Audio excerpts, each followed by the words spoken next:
मित्रांनो नमस्कार, चॅनलवर तुमचं स्वागत आहे. मित्रांनो, आपण सर्वजण कमी खर्चात जास्तीत जास्त उत्पादन वाढवण्यासाठी पीक आपलं निरोगी राहण्यासाठी खूप प्रयत्न करतो. त्यासाठी आपण वेगवेगळे उपाय पण करतो. पण मित्रांनो, हे सगळं करत असताना आपल्या जमिनीकडे हवं तेवढं लक्ष राहत नाही.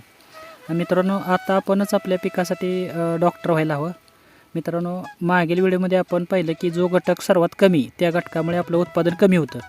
आणि म्हणूनच आपल्या शेतातील मर्यादा घटक नेमका कोणता हे ओळखता आलं पाहिजे. कारण तो घटक कधी सेंद्रिय कार्ब असतो, तर कधी खत असतं, तर कधी पाणी असतं. आणि म्हणूनच आपण आज हे मर्यादा घटक ओळखायच्या 7 सोप्या पद्धती पाहणार आहोत. त्यातली पहिली पद्धत आहे माती परीक्षण. ही सर्वात महत्त्वाची आणि सगळ्यात खात्रीशीर पद्धत आहे मर्यादा घटक ओळखायची. मित्रांनो, माती तपासली की आपल्याला आपल्या शेताचा pH कळतो, EC कळतं, सेंद्रिय कार्बन किती आहे ते कळतो, किंवा NPK घटक असतील ते, दुय्यम अन्नद्रव्य, सूक्ष्म अन्नद्रव्य, हे सगळं यांचं प्रमाण किती आहे, ते कुठला घटक कोणाची कमतरता आहे ते सगळं कळतं. आणि हे कधी कळतं आपल्याला, तर माती परीक्षण केल्यानंतर. आता होतं काय, तर बऱ्याच शेतात आपल्याला सेंद्रिय कार्ब कमी दिसतो, तर काहींच्या शेतात pH जास्त आहे, तर काहींचा कमी आहे. काही शेतात आपल्याला नायट्रोजन पोटॅश शिल्लक असलेले सापडतात, तर काहींमध्ये फेरस आणि झिंकची कमतरता दिसतं. आणि हे आपल्याला कळणार कधी, माती तपासल्यानंतर. आणि मग आपल्याला हे कळालं की आपण तो जो कमी आहे तो घटक पुरवला की ते आपल्या उत्पादन वाढीला मदत होते. तसंच दुसरी पद्धत आहे पानांचा रंग पाहणे. मित्रांनो, आपण आपल्या पिकाचं निरीक्षण करायला शिकलं पाहिजे, की आपल्याला कळतं की त्यांना काय कमी येते.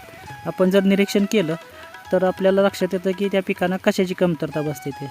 समजा तुम्हाला शेंड्याकडच्या पानांचा रंग जर पिवळा असेल तर फेरीची कमतरता. समजा शेंड्याकडे पाने आखूड असतील, रोपांची वाढ खुंटली असेल, तर ती लक्षणं झिंकची कमतरतेची आहेत.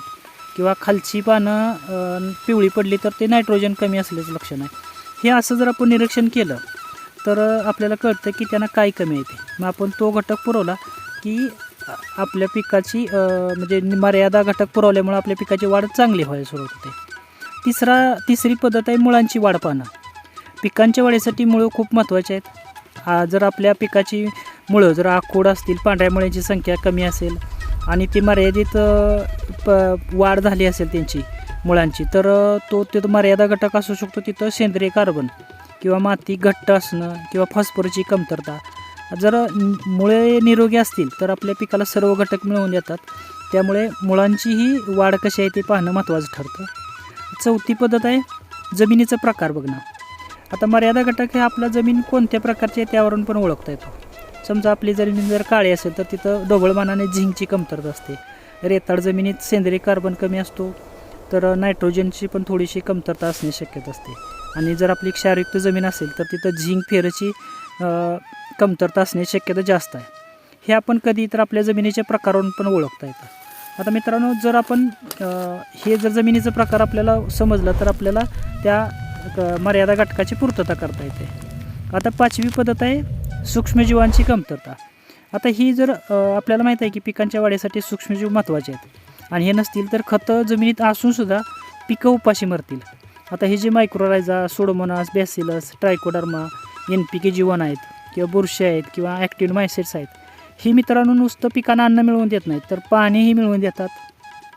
आपल्या जमिनीत सेंद्रिय कार्बनची वाढ करतात, तसंच आपल्या पिकाचं संरक्षणही करतात. म्हणून सूक्ष्मजीव जरी कमी असलं तर तो मर्यादा घटक तयार होतो आणि आपल्या उत्पादनात त्याचा फटका बसतो. त्याच्यामुळं सूक्ष्मजीवांची संख्या पण तपासली पाहिजे. बरोबर 6वी पद्धत आहे सेंद्रिय कर्ब तपासणे. मित्रांनो, आज आपल्या जमिनीत सेंद्रिय कर्ब खूप कमी आहे. मी तो बघा ICUमध्येच आहे, त्याकडे लक्ष दिलं पाहिजे. हा मोठा मर्यादा घटक ठरतो आहे. आणि जिथं हे कमी असेल, सेंद्रिय कार्बन कमी असेल, तिथं सूक्ष्मजीव कमी असणार, मुळांची वाढ कमी होणार, त्यांना मिळणारे अन्नद्रव्य उपलब्धता कमी मिळणार, आणि ती साठवलीही कमी प्रमाणात जाणार. त्यामुळं याकडं लक्ष द्या, नाहीतर मग आपली जमीन डेड सॉईल व्हायला वेळ लागणार नाही. मित्रांनो, 7वी पद्धत आहे पाण्याचं व्यवस्थापन. काही वेळेला मर्यादा घटक हा खत नसतोच, तर हे पाणी असतं. आपण उत्पादनावर त्याचा परिणाम होतो. समजा आपण जास्त पाणी दिलं तर काय होतं, पाणी साचून राहण्यानं तिथं पिकांना अन्नद्रव्य कमी पडतात, सूक्ष्मजीव असतात ते गुदमरून मरतात. आणि जर समजा तुम्ही अत्यंत पाणी कमी दिलं तरी ते चालत नाही, कारण तिथं पुरेसा ओलावा न टिकल्यामुळं तिथंही सूक्ष्मजीव कमी प्रमाणात जगतात. त्यामुळं योग्य वापसा ठेवलं तर आपल्या उत्पादनात आपल्याला वाढ बघायला मिळते. मित्रांनो, जर आपल्याला उत्पादन वाढवायचं असेल तर तुम्ही ह्या 7 गोष्टी तपासा.